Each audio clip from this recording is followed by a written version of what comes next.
Going once, going Yep. twice. Okay, on to Fun. segment number two. Formation flying. Josh, this is, as you and I call it, herding cats. This is your segment. So go ahead and talk to us about formation flying and why it's important in Star Citizen. Absolutely. And I think in some ways we've just touched on a few of these basics, and it is hurting cats because a lot of people in Star Citizen right now play a lot as individuals. I know for us, we've been trying to work more as a group, and to do that, you've got to be able to understand a few things. Now, we have some really good team leads in our division that are, putting in some serious time, and I sat down with them and we discussed, what are they seeing? What is happening? And so I want to bring this out so we can talk about some of those challenges. And the first thing, is why should we train and work together? And I know personally from some of the org ops I've done, deconfliction or not crashing into each other to your own friendly guys is certainly an inherent risk. And so this will help with not doing that. I don't know if in the operation we had any issues with that, but certainly making sure that you're only killing the bad guys and not crashing each other is a big part of working together. Um, we're more functional in group operations is one of the things that I know is a big goal of our group, making sure that regardless of whether you're putting in a cap or CAS, that you're able to do that in a competent way. Another big one is communication and the use of brevity, which I consider to be almost like a language in that if you don't practice it, you won't use it right. And we'll see that as we go through some of the things that they see common with new pilots and returning pilots with the use of that. Improved flight precision. We're finding that people who go through this are seeing better precision in their flying and understanding, not just learning the muscle memory, but understanding why that's important.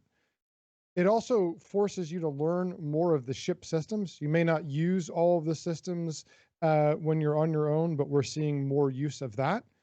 It gives you a chance to know your friends, or in our case, org mates, which we all want to work with.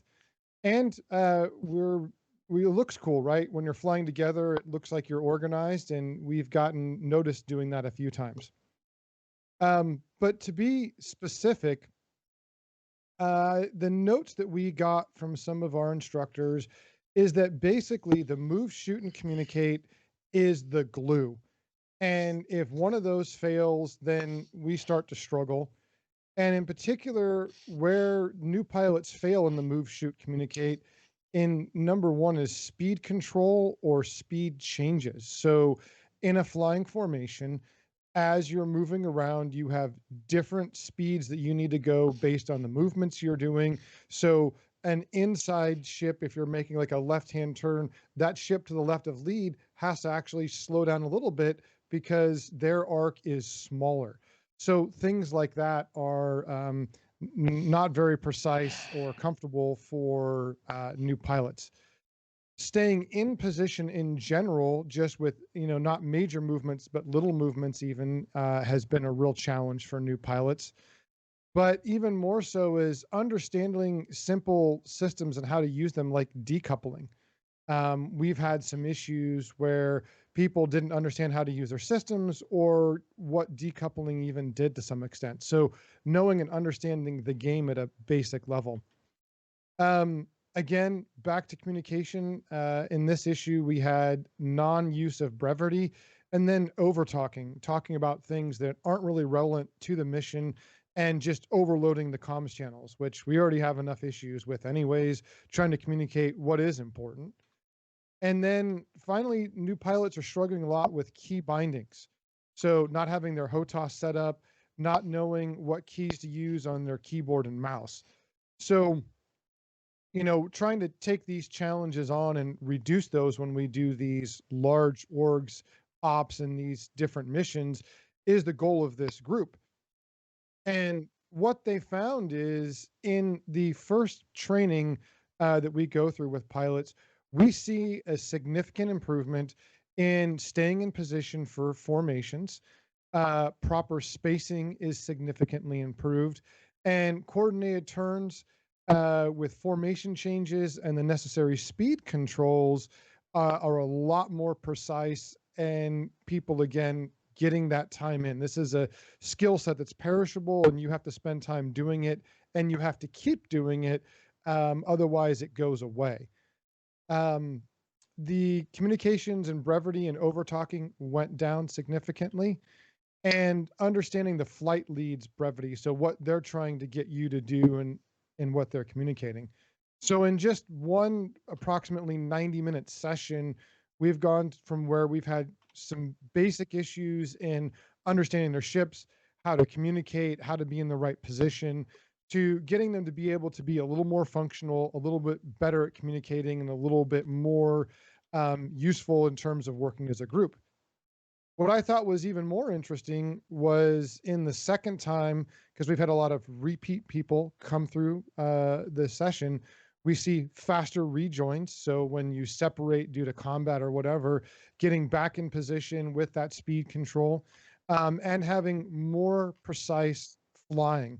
So a lot less time trying to worry about getting back together and staying on task and performing the mission.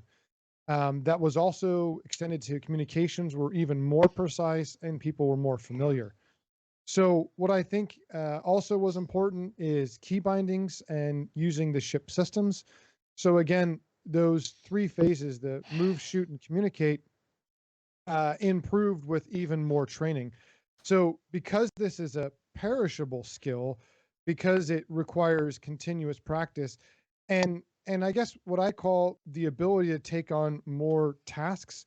So when you're flying and just trying to fly, it's a very well, it can be a pretty basic process. When you start adding other people in and now coordinated responses to threats, each layer becomes more difficult. And the more you practice it, the more each one of those layers becomes a skill that you have automatically and are not struggling through, so you can become more functional as a group. So before we go into the last part of this, I guess I'll ask for the people who were involved in the org op, did you see any of these? And if so, to kind of what extent? Well, and I think that was a mouthful. I had Yeah. hoped that you would take breaks along in Oh, there so that we you could could talk have about interrupted me each at any section. point. Did he even breathe? I don't know. Um, Yeah.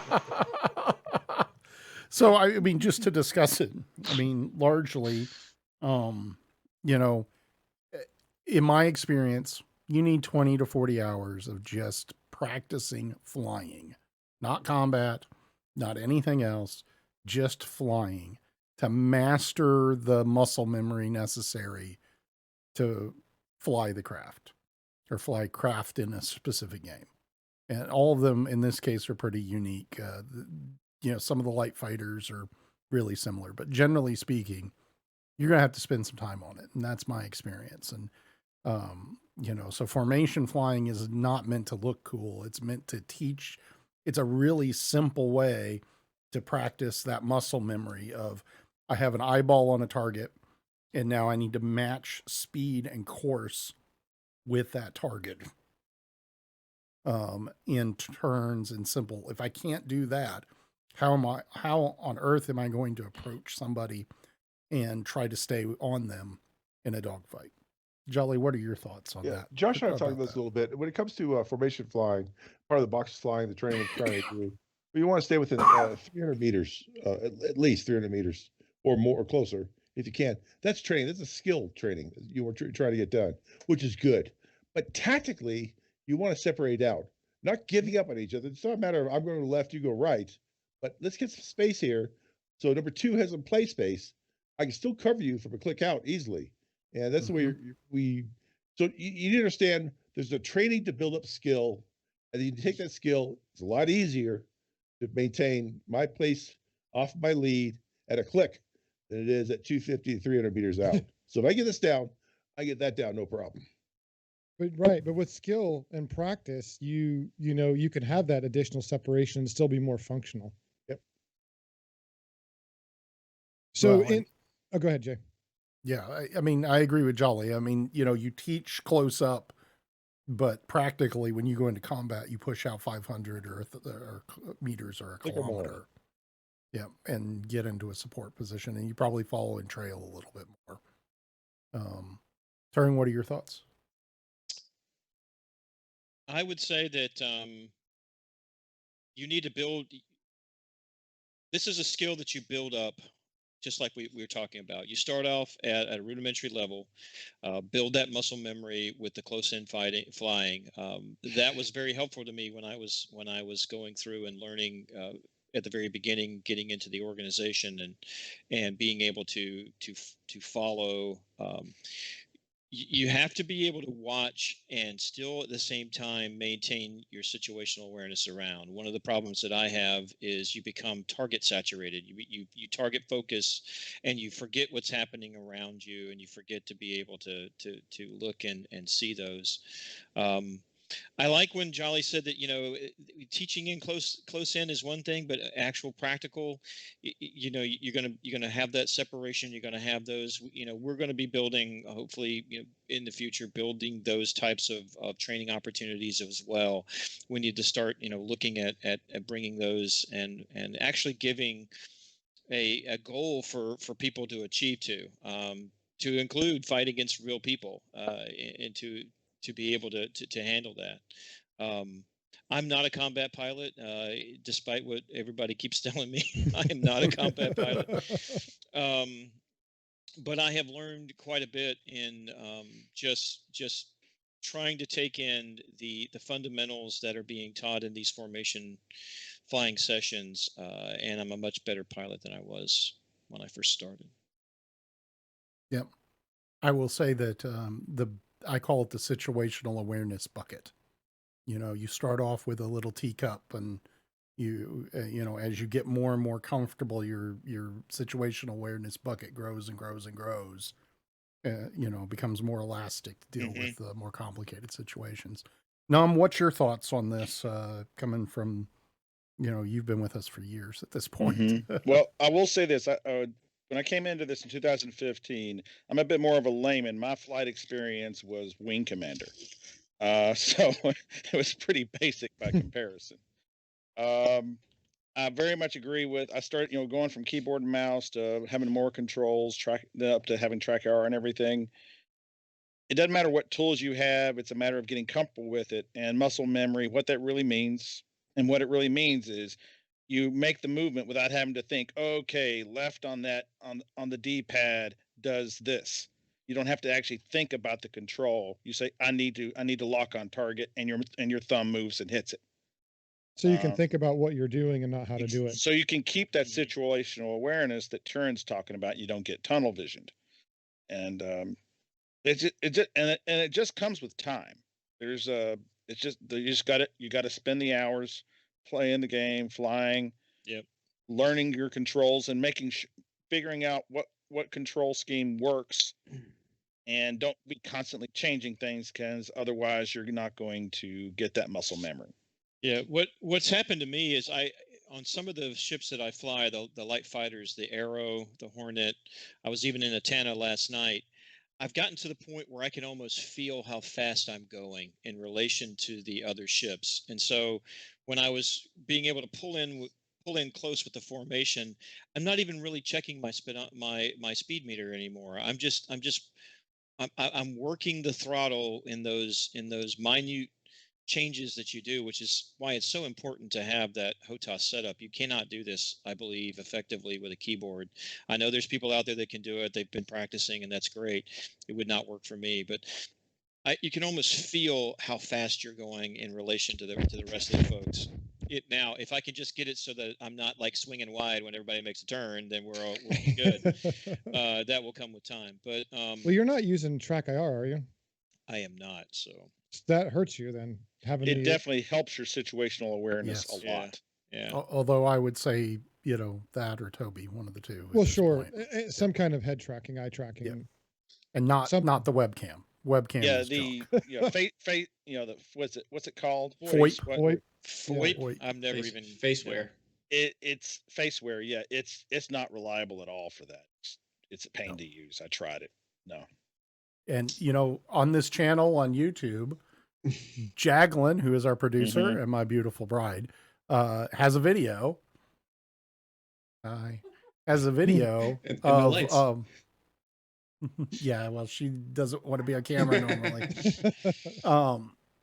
but she has video showing how wonderful face wear tracking is with a fairly decent webcam, $100 webcam today. I got that exact same camera she was using there. Same result. Yeah. Yep, it's it was fun. Shepcap, before we go to questions from folks, do you have any Well, comments on this? No, the only thing, I unfortunately I haven't done a lot of in-game flight training with folks. But what I can say has helped me immensely is just learning the brevity. Um, it cuts down on the chatter so much, and it just makes everything move so much smoother. Like as a spectator for the event, the Xeno event, hearing what we heard just through your chat, Jay, everything was concise. The people giving the message gave the data they needed. The person receiving knew what they were saying, and it just moved on. It wasn't plain speak where you had to, sift through the nonsense. It was like, such and such is doing this, such and such is this, such and such is this. It was just easy to go. So, for me to learn it, I literally printed it out and had it next to my computer when I was running back when we used to do like Friday night flight nights. I literally had it sitting there next to me, so I would look up real quick whatever it was I was about to say if I wasn't saying it all the time, and just kind of drilled it in that way. So brevity is huge. Being able to fly really well is great too, but being able to communicate's, I would almost say a little more important. Well, that's all part of the teamwork. Sure. Wazzle Prime, and I'm sure that I am messing that up horribly, is asking us to talk about the practicality of using pin target. Jolly, what are your thoughts on that to help with this? And I've got my own. One time I've used pin was single fighter because I want to keep track of certain targets at a distance. Real simple to use. Crosshairs 1, crosshairs 2, crosshairs 3 as necessary. Go to the nearest fighter and engage it. It's more useful when it comes to a crew served weapon we found with the hammerheads in terms of crosshairs 1. Everybody sees their turret. Focus to that target, please. Hopefully get the right target if they move on to crosshairs 2 or the pin target number 2, where the case would be. But it's a plus overall. It's real easy to use. It's not a problem. It's also helpful to use it to pin your flight lead if you need to, so you have a constant Yep. Flight reference. league or wingman. Yeah. Yep. Mm-hmm. Yeah, the Flight only thing leader, the only element thing we're lead. looking at right now with that though is we want to make sure that once you pin the person, you don't continue to lock up their radar and give them a false radar, paint, and that way they won't know if they actually get painted by an enemy radar. So Yeah. I think Right. there's a way to pin and not lock. Yeah, the if target. you pin it and unlock it, I believe you achieve that. You get the arrow and direction, but you don't Right. light up their radar lock. You won't if you turn off the lock though. You don't get the name. You don't get the direction. You don't get the distance. All you get Exposure. is the arrow relative to where you are. But it's still better than nothing if you're trying to pin your wingman or you pin your flight lead to see where they're going. Yep. Yeah, a The lot of problem times- there is, sorry, Go ahead. No, I was just saying is, in a benign environment, if I lock my lead and say, "Lead, I've locked you," then he knows it's the case. Just as I'm trying to find you, but keeping that situation is usually not a good idea. big Good, Mark. negative on locking though is we're limited to so many pins. Yeah. And you're wasting Yeah. one of your pins you could Yep. use on an enemy on a friendly. Well, also he gets a radar lock notification, right? If Mhm. So you he lock does. them, that's what we're trying to test. You Yeah. can pin without locking, but just like what Nimidia said, you lose one of your your pin channel, your pins for it. So Yeah. More importantly, you should be able to visually. I mean, it's one thing to need distance readings when you're 10 kilometers out from a target. When you get within 1,500 meters or so, and you could start visually seeing the orientation of the craft that yeah, you're approaching, you shouldn't need a pen. You shouldn't need distance or speed updates or anything like that. You Yep. should, at that point, just be able to visually, pinning to me, pinning will become very useful if I'm able to pin a static location. For example, if I am trying to find fly CAS or cap around a fixed point, if I got a bone around a fixed point, if I'm able to pin that point, that's very helpful. Sure. That's extremely helpful. I agree for training purposes, being able to pin your flight lead and stuff like that in order to not lose them or something, that's true. But if you're We have party pips right now too that offer that ability for you to see distance and things of that nature. I'm not really concerned about the pinning of your friendlies. We have the ability to cycle through friendlies right now and untarget real quick. But being able to pin a fixed point and then being able to pin and pass that pin from a command and control standpoint to the rest of your formation or rest of your package. When those two things become active in the game, pinning will then become something that we definitely want to start teaching. Yes. So now let's move into the last little bit of this, which is control differences. Josh, I know I cut you off right before No, you're that good. segment. No, you're good. So, Feel free to interrupt me if I just keep talking like a machine at any well, time. this is the last part before we move on to the next segment. So, Yeah. So in talking to, again, the people that are trying to teach this, I wanted to understand because, you know, I've been on here and I've spent a significant amount of time talking about HOTASes and making my profiles and whatnot. But I wanted to understand from their perspective what differences they see. And right away, keyboard and mouse users have to use cruise control. They're saying from their testing that the increments of a mouse wheel are about 20 meters per second. And if you've never calculated it, 20 meters per second is about 45 miles an hour and almost 71 kilometers per hour. That's a very significant difference when you're trying to stay in position or hold speed or whatnot. So for mouse and keyboard users, they believe it's very, very important to have to use cruise control. Moving on to a throttle axis, they're seeing a lot more precision, control over speed, and the accurate micro speed adjustments. So not just the speed of the adjustment, because you can do a real fast speed adjustment with a mouse wheel, but the micro speed adjustment to stay in position and do the precise flying that you want to do. So there's a very significant improvement from just using a throttle axis. Also, on a joystick or HOTAS, the availability and quick use of buttons seems to make it a little easier for the average pilot to fly. Now, again, if we're talking about a bell curve, we as a large org or any group wants to make something that works for the majority of people. There's going to be outliers that can do all kinds of stuff. And finally, and this is a topic that I had actually recently looked into for a different purpose, but the gamepads seem to produce pretty poor results because people are not using the cruise control correctly or the speed limiter correctly. Now, to do this, and as Jacqueline has put up here, on the top left bumper where it says M1, you have to press it, and it's a modified state to use both the speed limiter and the cruise control. So it's not an immediately available option. And if you haven't studied this graph, which making my profiles and looking at the different systems, modified states, and the different modes, so like a mining mode or whatnot, or the scanning mode, they have really done a good job to cram a lot of things onto the gamepad, but it's really busy and it's hard to use. You can't roll left and pull back on the stick at the same time for flight orientation because one of those is a modified state of the other. So the gamepad is not showing to be thus far, at least for your average pilot, something that's good to use. I'm assuming there's someone out there who's going to kill all of us in a gamepad someday. So I'm not saying that it's going to stop someone, but for the average things we're seeing, it's not that good. Now, in a different episode, I did talk about a gamepad being great for ground vehicles, and I love it for that. But overall, we're seeing the best performance with people using a throttle axis and a HOTAS. And that, I think, just goes to the fact that the average pilot has an easier time using those particular inputs. less pilot fatiguing for sure. Yeah. I'll say this. I've flown with gamepads, and if you're doing milk runs, i.e. cargo runs, or you're just driving between two or flying between two sites, or you're doing mining, the gamepad's okay. It's probably better better than than keyboard. mouse and keyboard. Good for cinematography too. Yep, good for cinematography.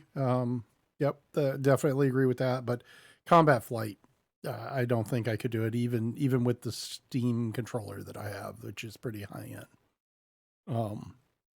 And mine didn't have modify. I could roll pitch and yaw without having to modify. anything on the Steam controller. So, Jolly, what are your thoughts on controllers and being able to fly smaller ships? The only thing I'd bring up is the mice. Most mice do have mouses do have the click you talked about, Josh. Dixon and I were talking about there are mice out there that are smooth roll or have the option for a smooth roll. Now we were talking in terms of mining is what we were looking at in terms of controlling So the laser. mining laser power. Mining Yeah. laser, exactly. Nice smooth control on that. So those are out there. So if you are flying keyboard or keypad and mouse, see if you can find one of those to help more precisely move your speed on your ship. I'll give you a hint. Most mice have a button that turns the mouse wheel into smooth. Most do, not all. Yeah, correct. Right, but the most. resistance on that isn't super like it. There's no resistance on it. Right, It so would be very It freaks difficult me to out. get. I don't like it. And there might be some software adjustment as well you might be able to do in Windows to adjust it a bit. You'd have to do quite a bit of adjustment because it's I don't know that you could do that. I fiddled with it once and it did not work getting to change that, even if you go in and tell it, only scroll one line at a time instead of 3, which is a Windows setting. It didn't have any impact on the game. I had a question for Josh regarding the 20 meters per second click deal. Now, does that stay constant, or when you run up the logarithmic scale that is your throttle for some reason, does that 20 turn into 400 all of a sudden? Or No, you it's know what I pretty mean? I know you constant. can't go 400 per click, but It's from what I understand, it's relatively consistent. okay. Yep. But again, that's a huge swing. Yeah. it is. Yeah. It's impossible to fly with somebody Yeah. like that. Yeah. So, Yeah. And again, I mean, everything we're talking about is all of the little pieces you have to master as one person to work as a group. So being able to fly and control your ship, being able to use the systems and weapons, being able to communicate properly. And if your hardware is getting in the way, it's just getting in the way and it's going to break that chain and things begin to fall apart. Mm-hmm. So Prime is also saying using default Star Citizen gamepad settings and can do what JC was saying. They may have changed that. I'm not sure. We were showing. Using. Oh, not using. You can if you rebind, you can. Oh, yeah, overcome some of that. sure. Yes, if you Yeah. rebind, you can get it to do, but you lose a lot of functionality if you rebind. You do, because you As don't well. have the modifiers, the modes, none of that stuff. Correct. So there's pluses and minuses to that. If you're using the Steam controller, you can do modifiers and stuff in the Steam software, but like an Xbox controller plugged in, you don't have that functionality unless you get into a very esoteric VDroid mapper situation, which is outside the scope for most people. So